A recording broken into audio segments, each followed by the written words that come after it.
抓稳啊！我给你放那儿。别动啊！动我就掉下去，不是放这儿，下去。好，我下。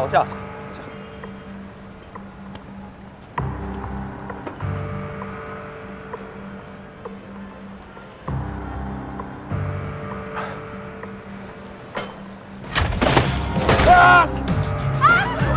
上去救人！快！大手踩着！救我！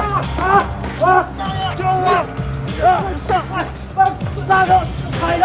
救我！快点！啊！快点把我带回去！哎呦！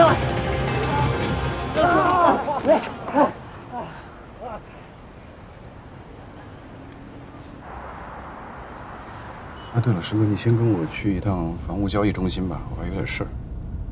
没带表啊你？几点了？人家不下班。哦，那算了吧。怎么了？房强把我姑妈家的房子给抵押了，到期还不上款，我们家要被强殖了。哎呀，你那个表弟呀，欠多少？200万。就算我马上去筹钱，那么多钱也不现实。欠那么多？我这有40万，先拿去应个急。你先还一部分，还再说。还是别了吧。你也是拖家带口的，我要借了你的钱，猴年马月才能还得清啊！到那个时候，嫂子肯定会骂死你。你这废话真多，卡号赶紧给我。哎，事儿很复杂，不光是钱的事儿。算了。哎，对了，你干嘛呢？今天非得请我吃饭，是有什么事儿吗？我呢，带你去见个人。什么人？赵令达，你多久没见了？那小子来金港了。他为什么不跟我联系，先跟你联系呢？所以呢，我也觉得奇怪。我感觉吧，你俩关系应该也没有那么好。算了，咱别去了。去，必须去！今天我喝水，他喝酒，我喝死他！我。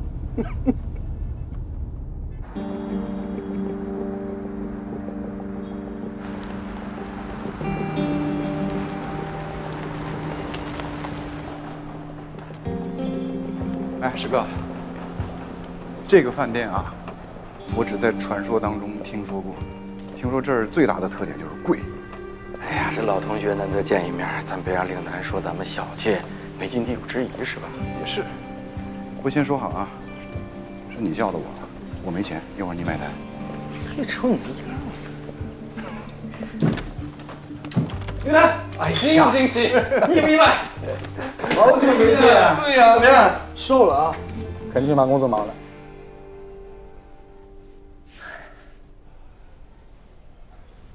传被告人周有民到庭。以被告人周有民涉嫌故意伤害罪，于2023年3月1日移送本院审查起诉。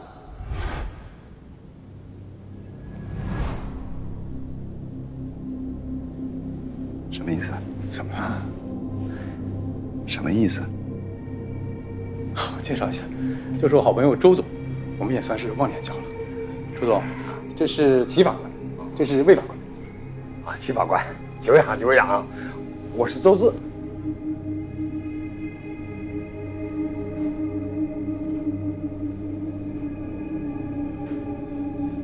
林楠，我先走了啊，还有事儿。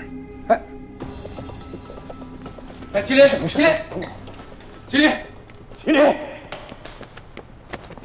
什么意思啊你？咱们那么多年的同学了，一起学的法律。今天如果这顿饭我吃了，你很清楚会是什么样的后果。所以对不起，即便是同学，这顿饭我吃不起。说什么吃起吃不起呢？我能给你惹麻烦吗？这么多年的脾气一点都没变。我先让张总走，就咱们自己吃行吗？如果是我们这帮同学一起吃饭，我会很开心。但是现在情况不一样，除非你告诉我，今天你约这个饭局不是为了里面那个人。不敢办。行了，人各有志，你想做什么我不管，但是你也别想同化我。我为什么来青港？我就是为了见老同学，不行吗？那个老东西也是别人介绍给我的，我哪知道你们之间有什么关系？这这么多年没见了，我觉得你一定会越来越好。还能这么虚伪的吗？你自己说的话，你自己相信吗？现在我知道了，为什么你到了青港没有第一时间来联系我，而是联系魏刚？你就是怕我问你为什么来，还有哪些人，对不对？行，我知道了。我是为了帮你。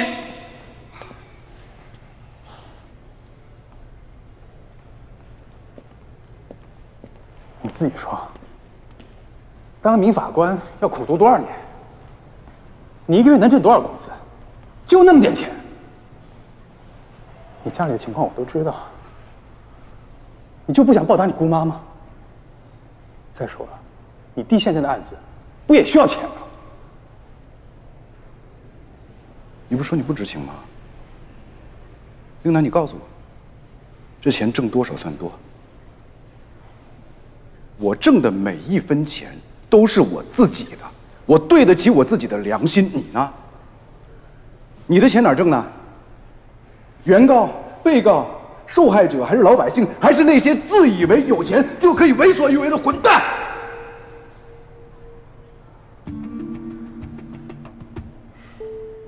英男，虽然咱们兄弟上下铺那么多年，但从现在开始，道不同，不相为谋。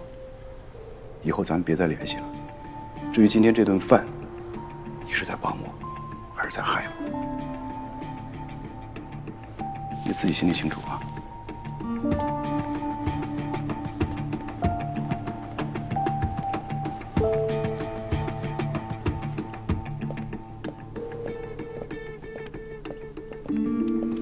林楠，什么意思？能是什么意思呀？毕业这么多年了，感情淡了呗，学会大义灭亲了呗。大义灭亲什么意思？不说了，咱们好好喝两杯。林楠，其实我今天也有事儿。既然麒麟走了，咱们改天再约，是呗？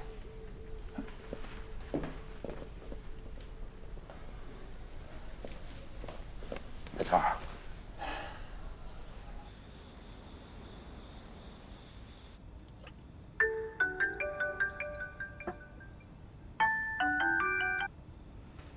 周总你好，见着齐法官了吧？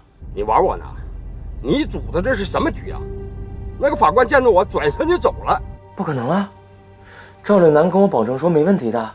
董明，我最后再跟你说一次，我儿的事情啊，你办好了，你欠我的钱就不用还了。要是办不成，马上还钱。明白，明白，朱总。明白就好。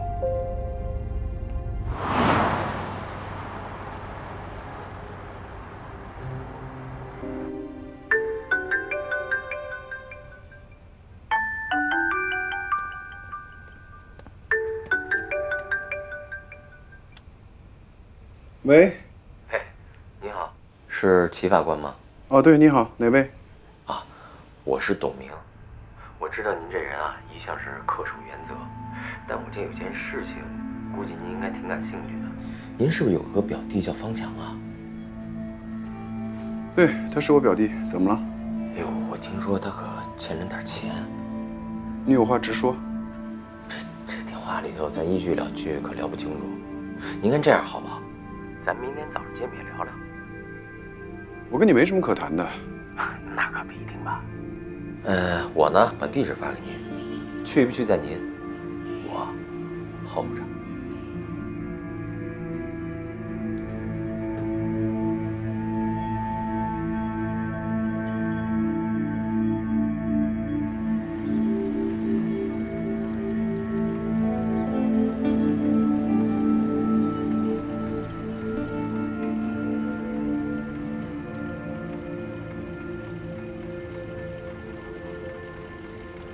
齐法官走。看来我没看错人，我知道你会来。说事儿。那行，我就开门见山了。现在有2件事情找您商量一下。第一，就是周有民的案子，希望您能高抬贵手，不是什么过分的事儿，就是在您掌控的范围之内，轻点判。第二呢？如果您能帮我这忙，方强欠的200万，小额贷款公司可以撤回执行。你跟周有民什么关系啊？周有民的父亲周志是我重要的生意伙伴，所以这忙我不能不帮。方强的贷款就是在周志的公司办的，对吧？这个怎么说呢？是一个系统，但不是一家公司。实话告诉你，周总掌握着好多家小额贷款公司。方强的事儿，他说句话管用。跟我做交易？话别说那么难听啊。周总让我转告你，他是懂法的。他儿子犯了法，就应该承担责任，但是责任有大有小，不是吗？而且周总愿意追加几十万的赔偿。他问过律师了，律师跟他说，他儿子会判3到10年有期徒刑，他希望是3年。如果您能答应我，方强的事儿今天就能解决。不是交易，是威胁。不敢不敢，是恳求。周总还强调，事成之后必有一份厚利。你现在这种行为叫贿赂。你跟那个周志最好都小心一点。我要是找到证据，我会把你们都送进去。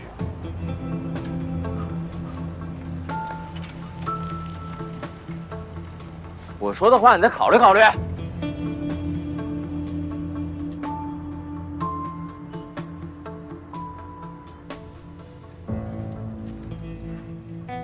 魏刚把昨天晚上的事情跟我说了，虽然事先他并不知情，但他依然觉得这事伤害了你。你们能有这样的觉悟，我很开心啊，说明你们纪律这根弦绷得紧。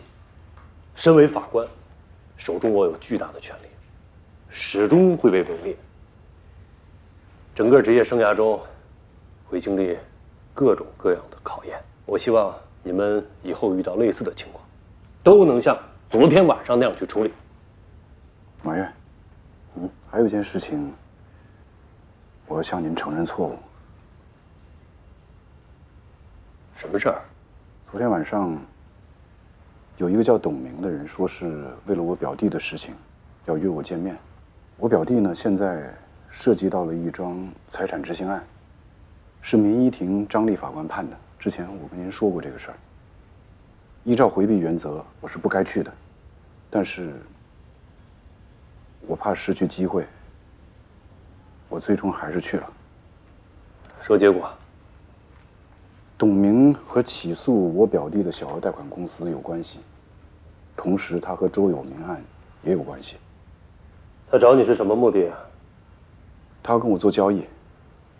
他说他可以撤回对我表弟的执行，但条件是我要尽最大的可能减轻周有民的刑期。祁烈，你确实越界了。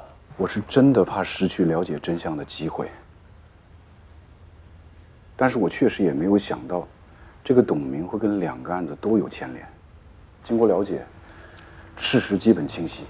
董明呢，用利益来诱惑我表弟，购买了永康健身器材厂10%的股份。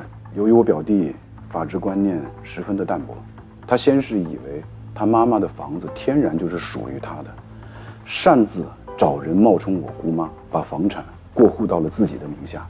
后来法院判决还款，他又轻信了董明的话，始终拒绝跟法院沟通，导致执行局通知要强制执行。马院，这件事情比较复杂，我听得很清楚。所以周有民的案子，我申请回避。你表弟方强的事情，你去执行局通报一下。好的。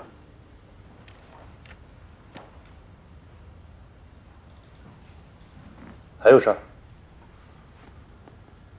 去执行局轮岗，我不合适，请领导再重新考虑人选。昨天咱们收到了2个投诉，问题是咱们昨天就执行了2个案子100%。新来的不会说话，闭嘴。这投诉率都成紧箍咒了，天天念，还非得跟工作业绩挂钩，影响个人进步。我这被投诉记录保持者还没吱声呢，你资深富二代，你还在乎个人进步啊？富二代怎么了？富二代就不进步了？我也有人生目标，也有职业追求，好不好？哎，说正事啊！我觉得你们想多了，我们按判决、按规定认真的去执行就够了。至于投诉，我没考虑过，我不管我控制不了的事情。哎，我严重同意叶轩说的话。我们天天面对一帮欠债不还的人，还得和颜悦色。这些人投诉我们，说明了什么呀？说明我们执行的坚决，哎，戳到了他们的痛处。我觉得挺光荣的。光荣，注意态度。对于投诉，我们要有责改之，无责加勉。要查主观原因，别老强调客观。我们执行2庭。全院投诉率第1，是事实吧？你们要正确对待。朱厅长，你好。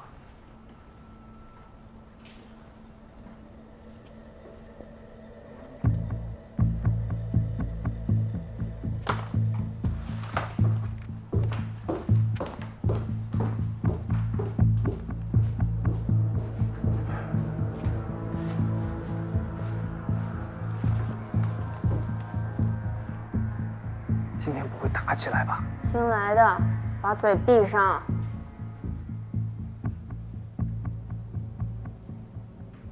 刚才我跟你说的这些，是马院长要求我过来跟你通报一下。你真是让我开眼呢。什么意思啊？我很好奇啊，你们刑庭法官牵扯到自己私事的时候，都查得这么清楚吗？你们刑庭的工作一点都不忙吗？还是齐法官例外，没有别的案子可以查了。你还私下去找当事人了？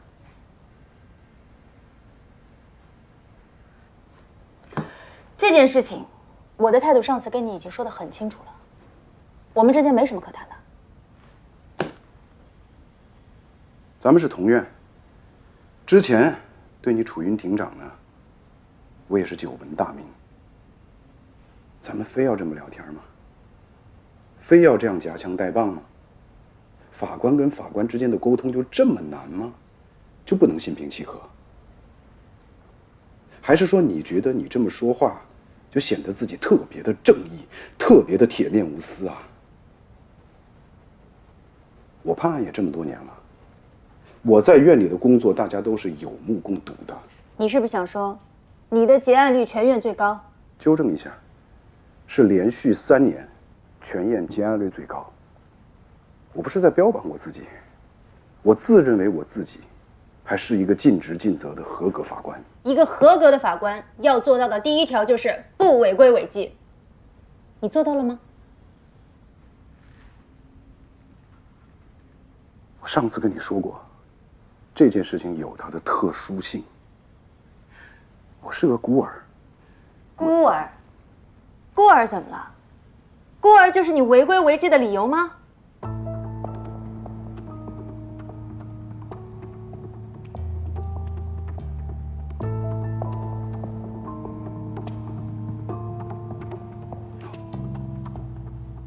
当我什么都没说。齐法官，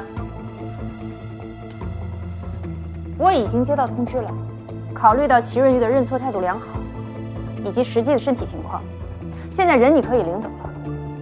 但是在这件事情上，你有没有谋私，我是不清楚，你心里肯定有数。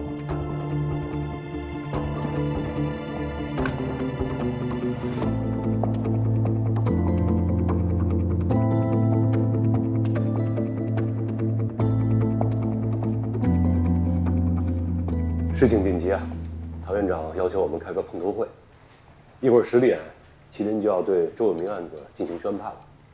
鉴于目前的情况，我的建议是暂缓开庭。大家有什么想法？判案之前，给法官送钱递话，这种不正之风也不是1天2天了。关键看我们法官什么态度。齐法官、魏法官，一没有收礼，二没有吃饭。的确，他们确实跟案件的关系人有过接触，但是他们把情况如实汇报了。那唐院长，您的意思是？我不知道你们听了这些事儿是什么感受，我是挺欣慰的。我们这些年轻的法官在纪律面前守得住底线，我们为什么不能相信他们？那照常开庭。冯丽啊，你们纪检组什么意见？周有明一案虽然与方强一案有了共同的关系人，但是无论原告还是被告都和麒麟法官没有直接的利害关系，不涉及回避条款规定，也不涉及10个严禁规定。我支持照常开庭，这也可以当作是对麒麟的一次考验。如果有问题，我们可以事后调查，督促改正。那就照常开庭。本院认为，公诉机关指控被告人周有民犯故意伤害罪，罪名成立，提出的量刑建议成立，本院依法予以支持。判决如下：全体起立。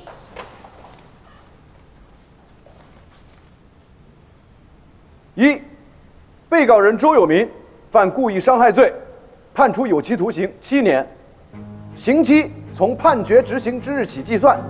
判决执行以前先行羁押的，羁押1日，折抵刑期1日，即自2023年1月20日起至2030年1月19日止。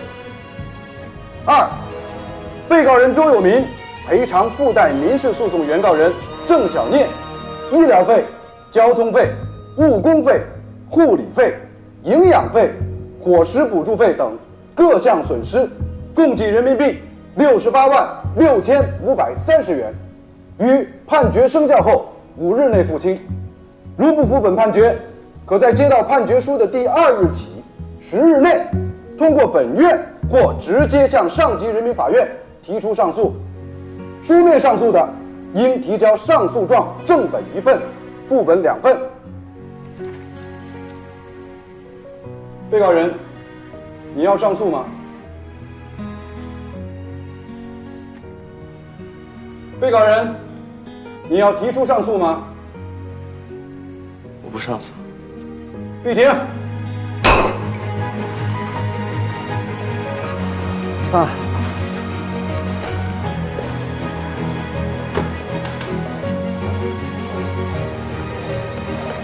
苍天有眼呐！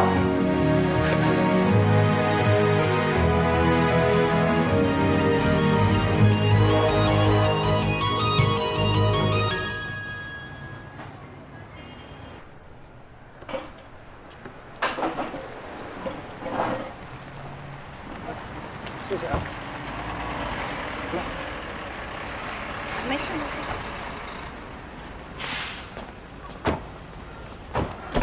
你们一会儿注意点啊！好嘞。没事。玉啊，你回来了，没事吧？没事，你别干了。怎么了？祁连，让他们搬吧。来，搬吧。等等，回去！大爷，搬什么搬？什么大爷？这啥情况？什么大爷？你大爷！这个家还有我的。冯大成，你干什么呀？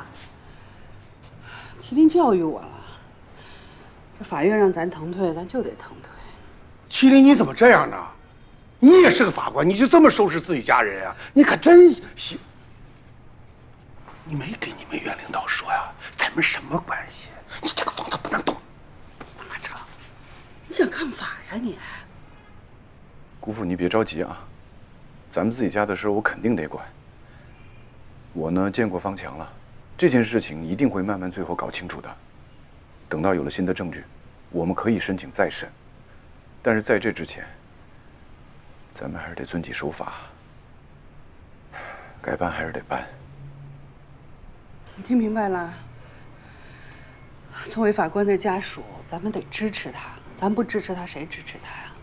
不是玉啊，你在法院住了一宿，你变化这么大吗？搬。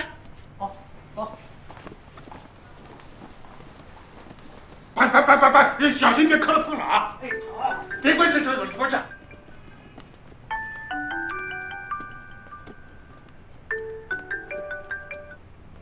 哎，你好。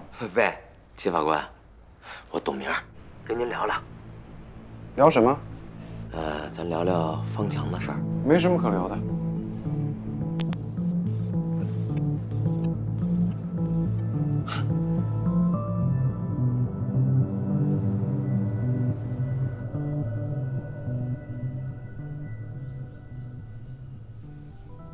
你好意思回来是吧？你好意思站在这儿？你知不知道你自己犯了多大的错啊？你把天都捅漏了。要不叫你哥，我到现在我还在法院里被关着呢。是，那他多厉害啊！恭喜你啊，齐大法官，又给我们家立一大功。我抽死你！你说什么你？不信你！你别打他了，解决不了问题，你坐。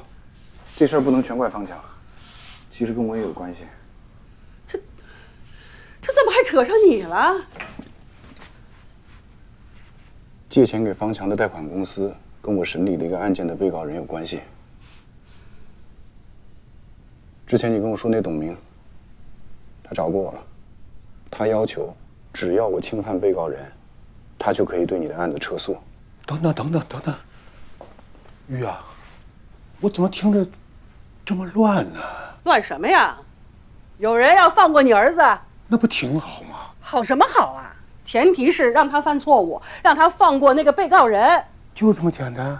我跟你说了一法盲，真是。妈，我没说完呢。啊，这一开始呢，他们就是想骗方强的钱。我相信这样的事儿，他们干的肯定不是第一次了。后来他们发现方强是有利用价值的，他们想通过这件事情来要挟我，替他们办事儿，所以真的跟方强没有太大关系，都是我。听明白啦？啊，你听明白啦？我跟你说，麒麟啊，你可千万不能这么干。咱就是房子不要了，你也不能犯错误。你听姑妈啊，你听姑妈的，听见没有？放心啊，这案子已经判了，我依法判的。哎呀，那就好。我要说的是，咱们这房子的事儿啊，王强，不管之前你做了什么，我们都可以既往不咎。但是从现在开始，你要按照我说的做，好吗？啊！起诉董明，找律师，把董明如何诱骗你的过程一五一十的给说清楚。另外，你伪造房屋转让合同的事儿，你也要承担后果。我什么时候伪造了？我之前不是跟你说了吗？我是我妈的儿子，那我妈的就是我的。我再说了，我妈那签名又不是我签的呀，是他们从房产交易中心什么给弄出来的呀。你要搞清楚，只要不是姑妈亲自带着你到房产交易中心去过户，那就是伪造合同。不是，那我妈，我是不是我妈？我打出来什么？你就打我，你干嘛呀？姑妈，说了，好了，坐啊！行了，你生气解决不了问题的，来坐。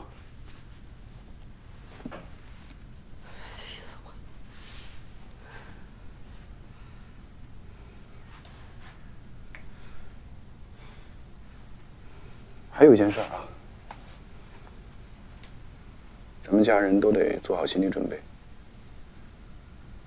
方贤极有可能因为这件事情会被判刑，啊！但是根据我的经验呢，有很大可能会是缓刑。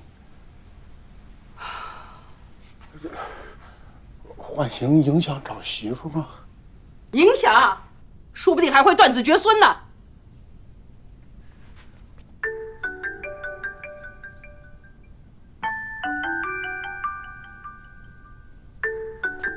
冷静啊！喂，齐法官，周有民的案子已经判了，这回咱们可以见面了吧？我请求您见我一面。把地址发给我。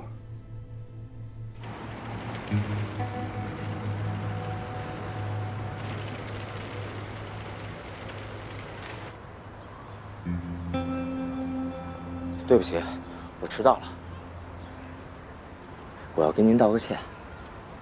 你们家饭店的事儿，对不住了。根据判决，饭店已经腾空了，很快法院就会拍卖，然后再还清那200万的欠款。你有什么可对不住我的？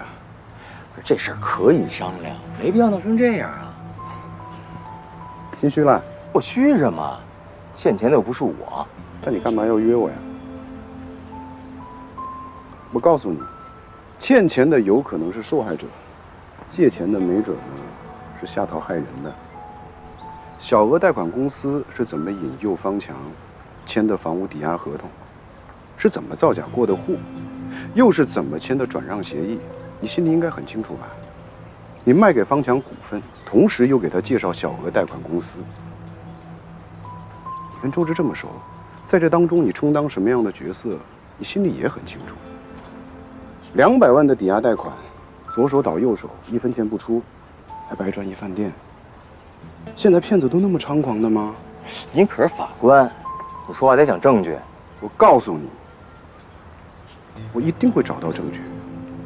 到那个时候，方强会起诉你。哎，等等，这件事情我亲自去办，社会对方强的执行可以，但我那10%的股份怎么办？怎么办？依法办啊！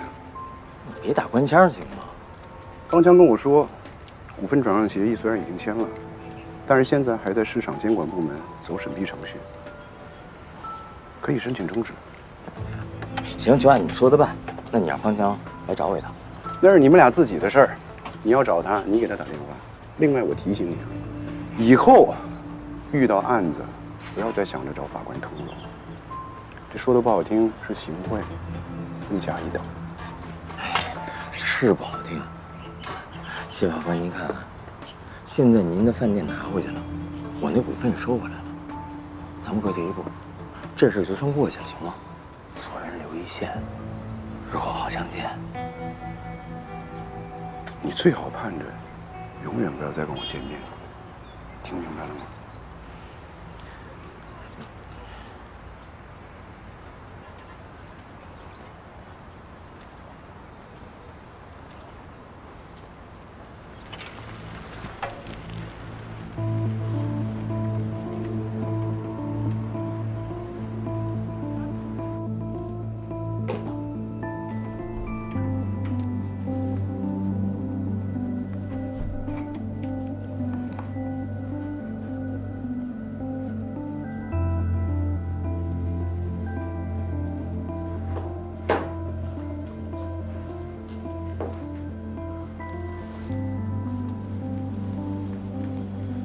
谈得怎么样啊？黄了。怎么说黄就黄了呀？这主审的法官姓齐，人不是一般的周，关键是脑子还特好使。现在不但不能运作了，我还得赶紧找人去撤诉，否则连我自己都可能牵扯进去。哎呦，这事儿不是一句话2句话能说得清楚的。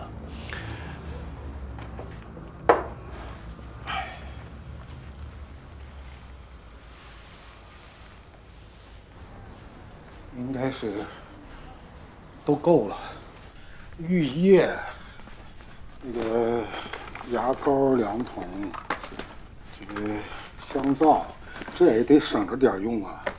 洗头膏、洗面奶，你看看他拉走还能不能拉得上？你再塞点儿。能拉上。羽绒服你还弄个红的，你打算出去旅游啊？你那个到里边好好听管教的话，没亏吃。来，麒麟，哎，你回来正好啊。你看，他这些东西里边都是让带吗？你给他准备的啊？谁说他要进去啊？不你说的吗？我还说你有可能缓刑呢。那谁知道你是不是张口就来啊？行了，把这东西都拿回去吧，该放哪放哪啊！你们呀，把心放进肚子里。我正式的通知一下你们，贷款公司呢，已经答应撤销执行了，就等着走后续的流程了。不是，你别流程马程的，到底什么意思？意思就是说，咱们家这饭店可以不用执行了，房子可以拿回来了。不是你真的假的呀？这我能骗人吗？但是呢，方强，你这事儿没完啊！明天呢，你自己去趟法院，找执行局的楚云庭长，问清楚你这件事情后续到底怎么处理。你甭管怎么处理，一他不用进去了，二咱房子回来了，玉啊，我去整2个菜，咱们一家人好好庆贺庆贺啊！我帮你，来，给我来。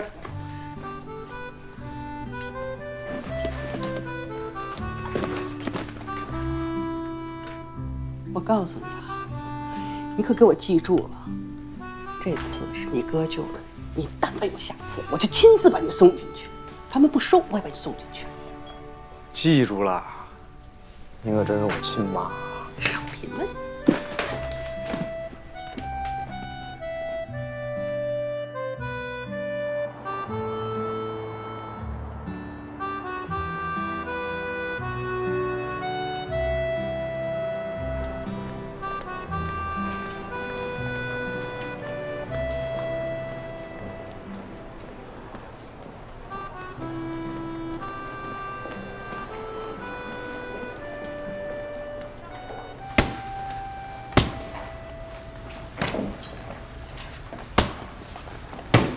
对不起啊，师傅。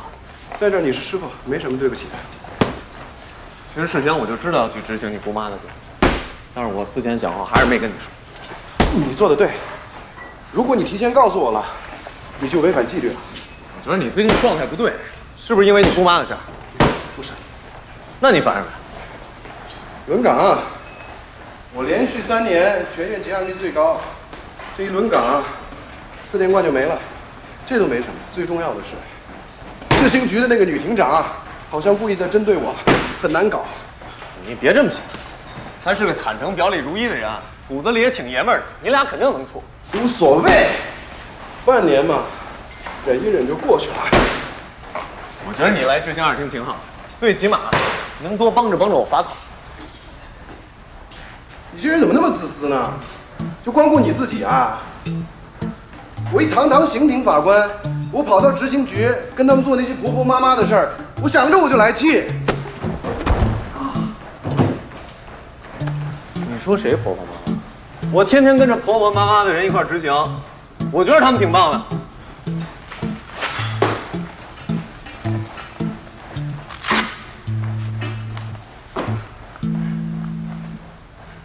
啊？不让麒麟来了？是他自己提出来不去的。我找他去。哎，你坐下。你还让不让人把话说完了？你是。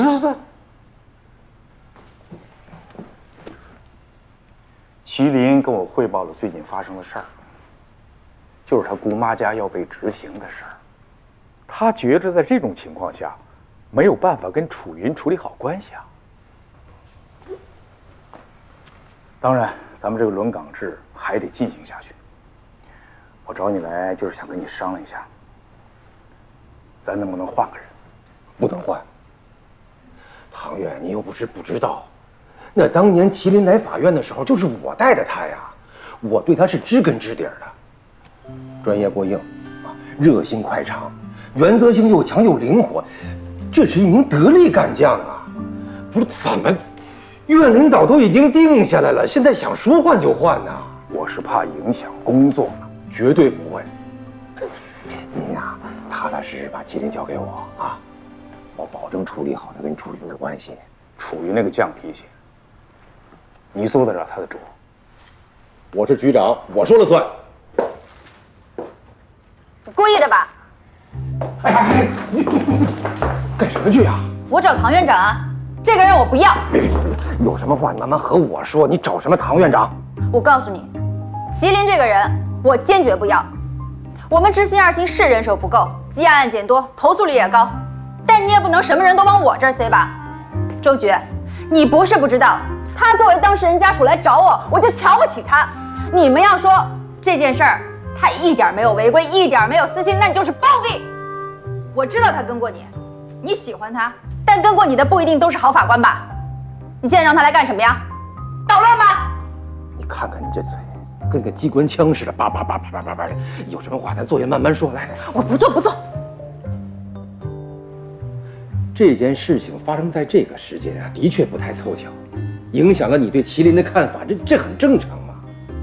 可是楚云，你仔细想一想啊，整个过程，麒麟是不是守住底线了啊？是接受考验的。看一个人啊，要从大局出发，从长远看，你不能就这一件小事不放啊。小事儿，好好好，我不跟你争。既然你这么看重他，他要是敢来，你就让他来。这是你说的啊？对，他要敢来，你就敢要。我也有条件的，别6个月轮岗制搞得跟天大的恩赐似的。来我们执行二庭也是有门槛的。他要是敢来，试用期1个月，如果不符合要求，随时让他滚蛋。就按你说的办。周局好。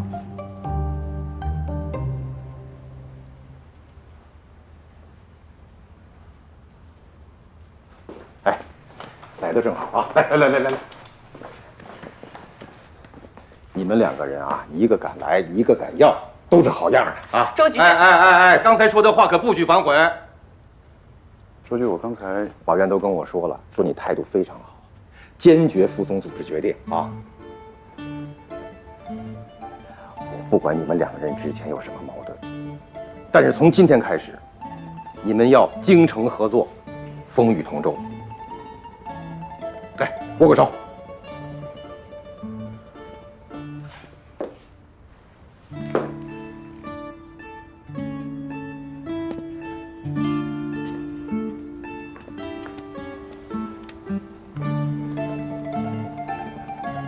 合作愉快啊！